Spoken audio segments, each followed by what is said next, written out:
అస్థికులను పాచితులుగా చేసి మాయాద్యూతులను మహోన్నతుడనయ్యను. ఈనాళ్ళు పగనే శ్వాసగా బ్రతికి ఆ పగతోనే పగబట్టిన త్రాచుల ప్రతీకారము తీర్చుకోవడానికి ఎదురు చూస్తున్నవాడను. నా తండ్రి ఆజ్ఞని ప్రతిజ్ఞగా భావించి నాడు నేను తిన్న ప్రతి మెతుకును ఒక్కొక్క విషగులికలాగా మార్చుకొని నా సోదరి సంతానమన్న మమతానురాగాలను తెంచి కుతంత్రములనన్ని తంత్రములేనని భ్రమింపజేసి అయిన వారిని కాని వారే అయిన వారు అని నమ్మించి మనసులను మండించి పగను రగిలించి ఆ ప్రతీకార జ్వాలల్లో ఈ కురువంశమే నామరూపాలు లేకుండా చేయడమే ఈ శకుని పగ.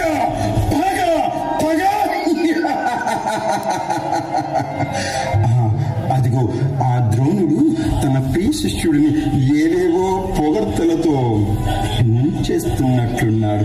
చూచేదా?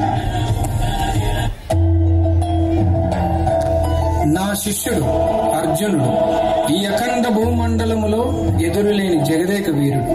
నారి సారించి శరం వదిలాడంటే ఇతడు బీభత్సుడు. పాశుపతమునైనా సాధించగలవాడు ఈ పార్థుడు. పరమాత్ముని సైతం మెప్పించగల ఫల్గుడు. దిగంతాల నేలే దేవతల ఆశీస్సులను తన కిరీటాన వెలుగొందులు చేసే కిరీటి. సాధనలో సవ్యసాచి. ఈ పాండవ మధ్యముడిని జయించగలవారు ఈ ముల్లోకాలలో లేరు. ఆగండి ఆచార్య ద్రోణ.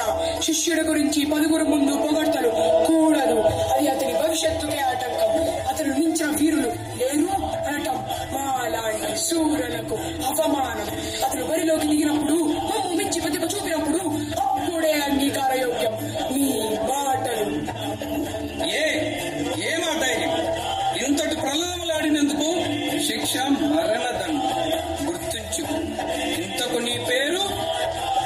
నేను కర్ణుడను. ఇంతటి క్షేత్రంలో సుక్షేత్రులైన ఈ క్షాత్రులను ఎదిరించదలిచిన నీ కులమేది? నీ తల్లిదండ్రులు. ఎందరో అతిరథ మహారథులు ఆసనులైన ఈ సభలో నా జననీ జనకులను తెలపడం నా ధర్మం. నేను అతిరథ రాధాసుతుడను, సూతుడను.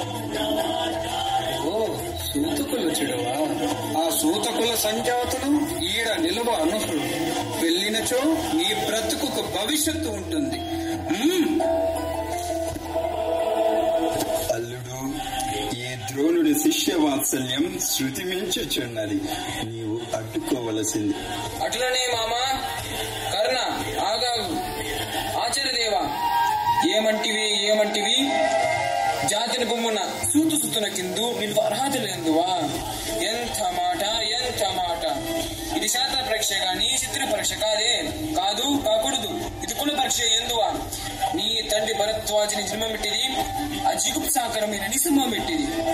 మట్టి కొండల పుట్టివి కదా. నీది ఏ కులము? ఇంత ఏలా అస్మత్పితామవుడు కూర్పణవృద్ధుడైన ఈ శాంతనవుడు శివసముద్రుల భార్యగా గంగా గర్భుడు జనించలేదా? ఈయనదే కులము. నాతో చెప్పిందేమయ్యా? మా వంశానికి 3 పురుషుడైన వశిష్ఠుడు దేవవశి ఊరుసి పుత్రుడు కాడా. అతడు పంచమజాతి కన్య అయిన అరుంధతి శక్తిని, ఆ శక్తి చిన్నాడగందు పరాశుడిని, ఆ పరాశుడు పొల్లె పొడిచి మత్స్యగందు మా తాత వ్యాసుని, ఆ వ్యాసుడు విధాతండ్రిన మా పితామహి అంబికతో మా తండ్రిని, పినపితామహి అంబాలికతో మా పినతండ్రి పాండురాజును, మా ఇంటి దాసితో ధర్మ నిర్మాచుడని నీచే కీర్తించబడుతున్నా ఈ ఇతర దేవుని కనలేదా? సందర్భోసలను బట్టి క్షేత్ర బీజ ప్రాణములతో సంకరమైన మా కురువంశం ఏనాడో కులహీనమైనది కాగా నేడు కులము అని వ్యర్థవాదులమైందును. నాయన సుయోధన, పేరుల పారుల బ్రహ్మర్షుల జననమును మనం విచారించదగినది. ఇది నీవన్నట్టు ముమ్మాటికి క్షాత్ర పరీక్ష. క్షాత్రమున్న వారెల్లరూ క్షత్రియుడే, కాని రాజ్యమున్న వారే రాజు. అట్టి రాజులే ఈ కురు సామ్రాజ్య పరీక్షలో పాల్గొన్నటకు అర్హులు. మామా, ధర్మజునికి నకుల సోదరులకు పోటీగాన శత సోదరులున్నారు. ఆ పొగురుపోతు భీముడికి దీటుగా నేనున్నాను. కానీ అర్జునుడికి సాటి రాగల వీరుడు ఈ కర్ణుడే అనిపిస్తుంది. మరి ఇతనిని మన పక్షాన్ని తిప్పుకోవడం ఎలా మామా? ఏముంది అల్లుడు, ఈ వృద్ధులు కురు వృద్ధులు రాజైన వాడే పోటీ ఇవ్వడానికి అర్హుడు అంటున్నారుగా. హిత పురోహిత భృత్యమాత్య సామంత దండ నాయక వారవనిత జన సంతృత్య నాట్యకళా వినోద మనోహరం బగు పరివారము చతురంగ బల సమేతుండవై శత సోదర సమన్వితుడవైన నీకు ఈ సువిశాల కురు సామ్రాజ్యంలో ఒక్క రాజ్యమైన ఆ కర్ణుడికి ఇవ్వడానికి లేదా మేనల్లుడు? యోచన చక్కగా ఉంది మామా. ఇంకా నేను నడిపిస్తాను చూడు. రాజరిక మా తాత అర్హత నిర్ణయించినది. అయినా మా సామ్రాజ్యంలో సస్యశ్యామలమై సంపదలపై వెలుగొందుతున్న అంగరాజ్యములకు ఇప్పుడే ఇతన్ని మూర్తాభిషక్తిగా గావించది. సోదరా దుశాసన, అనర్గమన శక్తి కిరీటము వేగా తెమ్ము. మామా గాంధర సరభామ సురుచిర మణిమణిత సువర్ణ సింహాసనం తెప్పించము. పరుషులారా పుణ్య భాగీరథి నది తోయును అందుకొనుడు. కళ్యాణ భటులారా మంగళతూరి హారంలో సుస్థరంగా మోగినడు. వందే మాగుతుంటారా ఈ కర్ణ మహారాజుని కైవరం గాయపడు. పుణ్యాంగారా ఈ రథాసుతులకు పాలభాగం ఉన్న కస్తూరి తిలకము తీర్చిదిద్ది బహుజన సుకృత కరీపాక శలప్త సవచ కవచ కుండ వైడూర్య ప్రభావించోడికి వాంచల్ రేఖ వీరగంధ వీరులప్పుడు ఈ సకల జమ సమక్షమున పండిత పక్ష మధ్యమున సర్వదా శతదా శతదా సహస్రదా ఈ కొలగనంత మహాపగిలము శాశ్వతంగా ప్రక్షాళనగా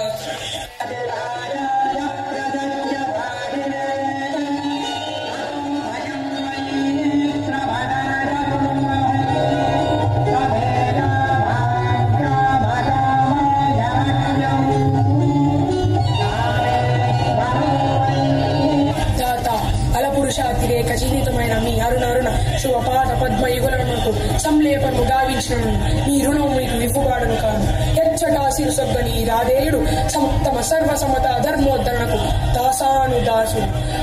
యావజ్జీవము అహర్నిశము మీ వీతునడై బద్ధునడై ప్రవర్తింతుడని సకల మహీపాల మండలాధిపతులు సమస్త ప్రజానీకము విచ్చేసిన ఈ సభా గర్భములను శవనము గావించుచున్నాను. హితుడా అప్రతిహత వీర వరేణుడు నీకు అంగరాజ్యమే కాదు నా అర్థ సింహాసన అర్హతనిచ్చి గౌరవించుచున్నాను. మన మైత్రి భారతీతిహాస పుటలపై సువర్ణాక్షరములతో లిఖించబడినట్లు ఉండవల్లని నేను ఆశించుచున్నాను.